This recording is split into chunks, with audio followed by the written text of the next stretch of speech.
30 দিনে মাস হয় রমজান, 29 আর 30-এ হয়। শোনেন, ঈদ নিয়ে মারামারি করবেন না, একটা জিনিস ভেঙে দিচ্ছি। ঈদ নিয়ে মারামারি হয় না, অনেকে দেখবেন আজ ঈদ না কাল ঈদ, লও খেলা। শুনে নিন, একটা সুন্দর জিনিস শিখিয়ে দিই আপনাদের, যতদিন বাঁচবেন এটা মনে রাখবেন। ইসলামিক ক্যালেন্ডারটা কি শুনুন। ইয়াসআলুনাকা আনিল আহিল্লা কুল হিয়া মাওয়াকিতু লিন-নাস ওয়াল হজ। এই আয়াতের তাফসীরে অনেক আলোচনা আছে, আপনাদের সহজ করে বলে দিচ্ছি শুনুন। আচ্ছা, ইংরেজি মাসগুলো বলুন। January, February, March, April, May, June, July, August, September, October, November, December, তাই তো নাকি? আচ্ছা, জানুয়ারি মাস কদিনে হয়? 31। ফেব্রুয়ারি 28, 4 বছর অন্তর একদিন বাড়া 29, লিপ ইয়ার বলা হয়, লিপ ইয়ার, তাই তো? বাকিগুলো 31, 30, 31, 30। ইংরেজি মাস 32-এ নেই, ঠিক না বেটি? বলুন না, হ্যাঁ কি না, একটু বলুন না, কথা বলুন না। আচ্ছা কি নেই? চলুন বাংলার দিকে একটু তাকাই। বৈশাখ, জ্যৈষ্ঠ, আষাঢ়, শ্রাবণ, ভাদ্র, আশ্বিন, কার্তিক, অগ্রহায়ণ, পৌষ, মাঘ, ফাল্গুন, চৈত্র। বাংলা মাস কিন্তু 29, 30, 31, 32-এ আছে। জানেন কি? বাংলা মাস 32-এও আছে, ইংরেজি মাস 32-এ নেই। তাহলে আপনারা জেনে নিলেন ইংরেজি মাস 28 থেকে নিয়ে 31-এর মধ্যে সীমাবদ্ধ, আর বাংলা মাস 29 থেকে নিয়ে 32-এর মধ্যে সীমাবদ্ধ। এই তো। এবার আরবিটা শুনুন, শুনলেই আপনাদের ব্রেন পাল্টে যাবে। আচ্ছা বাপেরা শুনবেন, একটু খেয়াল করে বলুন তো দেখি, এবছর যে মাসে ইংরেজি যে তারিখে রোজা হয়, আগামী বছর দেখবেন 11 দিনের ডিস্টেন্স হয় না? কি করে হলো? বাংলা মাস, এই ইংরেজি মাস হলো ইংরেজি বছর হলো 365 দিনে বছর। কত কত? 365 দিনে বছর। আর আরবি হলো 354 দিনে বছর। কত কত কত? 3 চাঁদের মাস। আরবি মাসের নিয়ম হলো চাঁদের মাস, চাঁদের হিসাবে আরবি মাস। বোকা জানেন না তো এরা, চাঁদের মাসের হিসাব আরবি মাস। বাংলা মাসের প্রথম মাসটা বৈশাখ, ইংরেজি মাসের প্রথম মাস জানুয়ারি, আরবি মাসের প্রথম মাস হলো মুহররম, মুহররম, সফর, রবিউল আউয়াল, রবিউস সানি, জমাদুল আউয়াল, জমাদুস সানি, রজব, এই রজব মাস চলছে। এরপরে শাবান, রমজান, শাওয়াল, জিলকদ, জিলহজ। কিছু বুঝতে পারছেন? আসুন এবার আপনাদের ভেঙে দিচ্ছি, ভুল ধারণাটা পাল্টে যাবে। আর কাউকে জিজ্ঞাসা করবেন না কবে ঈদ হবে, এখান থেকে শিখে নিন। কবে রোজা হবে, এখান থেকে শিখে নিন। আজকে কাউকে জিজ্ঞেস করতে হবে না, আপনি নিজেই পারবেন ইনশাআল্লাহ। কি?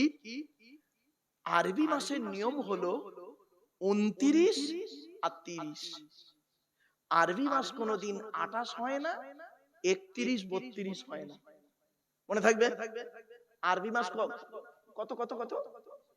29 আর 30, এটা মনে রাখবেন। আর একটা মজার জিনিস আপনাদের শিখিয়ে দিই, শুনলে এইটাই তো হচ্ছে মূল জিনিস। আরবি মাসের নিয়ম কি জানেন? প্রথম মাস যদি 29 হয়, পরেরটা 30 হবে, তারপরেরটা 29, তারপরেরটা 30। আরবি মাস কোনোদিন পরপর দুটো 29 হবে না, আর পরপর দুটো 30 হবে না। একদম চ্যালেঞ্জ 100%। এবার বলুন, যদি শাবান মাস, এই মাসটার নাম রজব মাস, এরপরে শাবান মাস, শবে বরাতের মাস যেটা বলে, ওই শাবান মাস যদি 29-এ হয়, তাহলে চোখ বন্ধ করে বলবেন 30-এ রমজান মাস যাবে, মানে 30টা রোজা হবে, ঠিক আছে? আর শাবান মাস যদি 30-এ যায়, 30 তারিখে শেষ হয়, তাহলে চোখ বন্ধ করে বলবেন এবছর 29টা রোজা হবে, 30টা রোজা হবে। কিছু বুঝতে পারলেন না? বুঝতে পারেননি? এটা ভালো একটা জিনিস শিখলেন। দেখ, আলোচনা যখন এলো, এই ওই শাহরু রমাদান আল্লাযী উনজিলা ফীহিল কুরআন, ওই আয়াত যখন এলো, এইগুলো একটু জানিয়ে দিলাম বাপ, এগুলো মাথায় রাখবেন। আর একটা প্রশ্ন করব, শেখাবো যেন নতুন জিনিস। আরে বলুন না, বলুন, একটা নতুন জিনিস শিখবো। আজ থেকে 2000 সালের ঘটনা।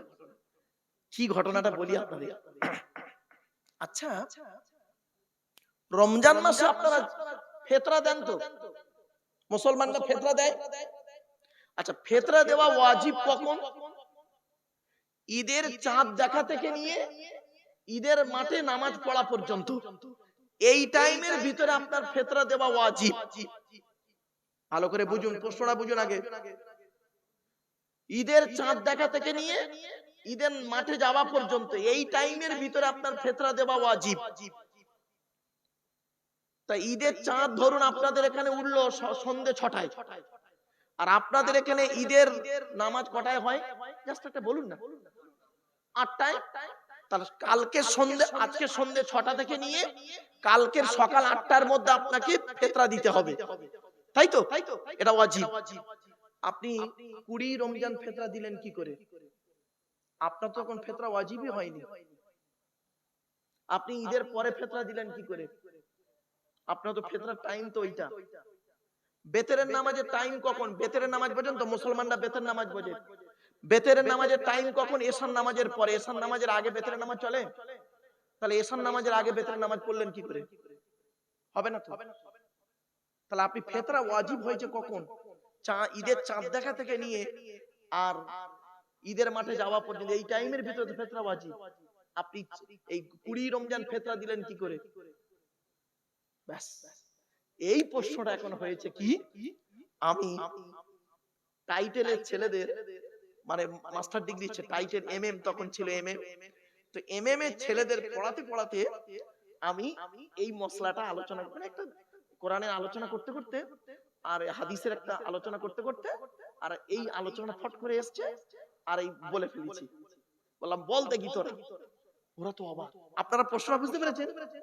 তাহলে কি করে দিলেন? বেতেরের নামাজ হয়তো এশার নামাজের পরে, তা আপনার তো যখন ওয়াজিব হয়নি 20 রমজান, তো আপনার ফিতরা ওয়াজিব হয়নি। আপনি 20 রমজান একটা গরিবকে ফিতরা দিলেন কি করে? আবার করলেন ঈদের 4 দিন পরে একজনকে ফিতরা দিলেন কি করে? তাহলে কাজা করে ফেললেন। হ্যাঁ সেই তো। এখন এই ওয়াজটা আমি করেছিলাম পশ্চিম বাংলার বাইরে কোন এক রাজ্যে, নাম বলছি না। এখন সেইখানের একজন মুসলমান মাস্টার, স্কুলের টিচার, উনি আমার বক্তব্যটা শুনছিলেন। শুনে ওনার মাথায় লেগেছে। উনি এখন করেছে কি বললে মারাত্মক প্রশ্ন। এখন উত্তরটা বাবা আমি স্টেজে আর দিইনি, ভুলে গেছি, আলোচনা করতে করতে ভুলে গেছি, নেমে এসেছি। ওনার মাথায় প্রশ্নটা রয়ে গেছে। এখন রমজান মাস পড়েছে, উনি এখন করেছে কি ফোন করে পশ্চিম বাংলার বহু বক্তাকে ফোন করে জিজ্ঞাসা করছে এই মশলাটা কি হবে। এখন তো ওয়াজিবই হয়নি ফিতরা, আমি কি করে ফিতরা দেব? প্রত্যেক বক্তা বলেছে হ্যাঁ জায়েজ আছে। আরে জায়েজটা কেন আছে বলতে হবে তো, কারণ বলতে হবে তো নাকি? আরে ভাই বলুন না, কারণ বলতে হবে তো, তবেই তো আপনি জায়েজ বলবেন। কারণটা কি? তারপরে ঘুরে ঘুরে মশলাটা এই হতভাগার কাছে আসে। হঠাৎ আমার এক ছাত্র বলছে, সে এখন চাকরি করে, বলছে স্যার এরকম একটা মশলা এসছে, একটু বলুন না। কি? বলছে এরকম রোজার এই ব্যাপার। শুনে নিন, আজকের উত্তরটা বলে দিচ্ছি। প্রশ্নটা বুঝতে পেরেছেন আপনারা? আরে ভাই বলুন না একটু, প্রশ্ন বুঝতে পেরেছেন তো? এবার উত্তরটা শুনে নিন। ইবাদতের দুটো ভাগ। কটা? যতদিন বাজে মুসলিমদের বলে দিচ্ছি, ইবাদত দুই প্রকারের। কি কি? ইবাদতে মালি, ইবাদতে বাদানি। বাদান মানে শরীর, শরীর দিয়ে ইবাদত হয়, আর মাল দিয়ে ইবাদত হয়, টাকা পয়সা দিয়ে ইবাদত হয়।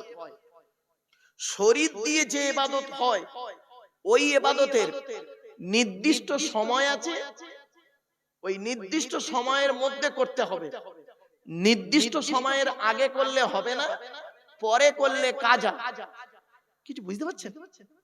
যেমন 5 ওয়াক্ত নামাজ, 5 ওয়াক্ত নামাজ, জোহরের নামাজ আপনি টাইম আছে একটা, ওই টাইমের মধ্যে যদি পড়েন তো ভালো, টাইমটা পার হয়ে গেলে কাজা। ক্লিয়ার? ওটা হলো ইবাদতে বাদানি, শরীর দিয়ে ইবাদত। রমজান মাসের রোজা, রোজাটা রমজান মাসেই হয়, অন্য মাসে রমজান মাসে রোজা হবে না। যদি রমজান মাসের মধ্যে করতে পারেন তো আদায় হলো, আর যদি মধ্যে করতে না পারেন পরে করলে কাজা। আর রমজান মাসের আগের মাসে রোজা করলে ওই নিয়তে হবে না। তাহলে ইবাদতে বাদানি শরীর দিয়ে যে ইবাদত হয় তার নির্দিষ্ট সময় আছে, নির্দিষ্ট দিন আছে। ক্লিয়ার? আর ইবাদতে মালি, মাল দিয়ে যে ইবাদত হয় ওই ইবাদতের নির্দিষ্ট কোনো সময় নেই, নির্দিষ্ট কোনো তারিখ নেই, নিয়তটাই হলো মেন। তার মানে আমার ফিতরা ওয়াজিব হয়েছে কখন? সেই সন্ধ্যে 6টা থেকে নিয়ে সকাল 8টার মধ্যে ফিতরা ওয়াজিব। আমি নিয়ত করেছি যদি বেঁচে থাকি ফিতরাটা আমি আদায় করব, ওই জন্য 20 রমজানে ফিতরা দিয়ে দিলাম। ওর নির্দিষ্ট কোনো সময় নেই। যাকাত, ফিতরা এইগুলো। তাহলে ইবাদতে দুটো ভাগ, ইবাদতে মালি, ইবাদতে বাদানি। এমন একটা ইবাদতের নাম বলতে পারেন আপনারা যার মধ্যে ইবাদতে মালি আছে আবার ইবাদতে বাদানি আছে। শরীর দিয়ে ইবাদত হবে আবার মাল দিয়েও করতে হবে। সেই ইবাদতটার নাম কি জানেন? হজ। কি বললাম? হজ। হজ, হজটা হলো ইবাদতে বাদানি, শরীর দিতে হবে। হজে যে কি হয়, যারা হাজী সাহেব আছে ওরা বোঝে, ওমরা টোমরা যারা করেছে না ওরা বুঝতে পারছে। শরীর দিয়ে ইবাদত, আবার ওই নির্দিষ্ট সময় আছে, জিলহজ মাসের 10 তারিখেই হজ, ওই সময়ের মধ্যে করতে হবে, আবার টাকাও লাগবে। তাহলে মালি বাদানি দুটো হলো ইবাদতের নাম হজ, আর ইবাদতে মালি, ইবাদতে বাদানি। উত্তরটা পেলেন আপনারা? আমার বাপেরা, এসব আলোচনা না খুব ডিপলি আলোচনা, আলেমুল আমাদের কাছে খুব ভালো লাগবে, কিন্তু আম মানুষ যারা বুঝতে পারে না তাদের কাছে মনে হবে যেন গল্প করছে বেকার বেকার। চলুন এবার প্রশ্ন করুন কোরআনকে। কোরআন তুমি বলো, তুমি পৃথিবীতে নাজিল হলে কবে? কোরআন বলছে রমজান মাসে নাজিল হয়েছি। আবার প্রশ্ন করুন কোরআন তুমি বলো, রমজান মাসে নাজিল হয়েছে, কোন তারিখে নাজিল হয়েছে বলো? কোরআন নিজেই বলছে ইন্না আনজালনাহু ফি লাইলাতিল কদর, আমি লাইলাতুল কদরের রাতে কোরআন নাজিল হয়েছি। এজন্য আপনাদেরকে অনুরোধ করে বলে যাচ্ছি, লাইলাতুল কদরের রাতটা ইবাদতের রাত। এখন লাইলাতুল কদরটা কবে?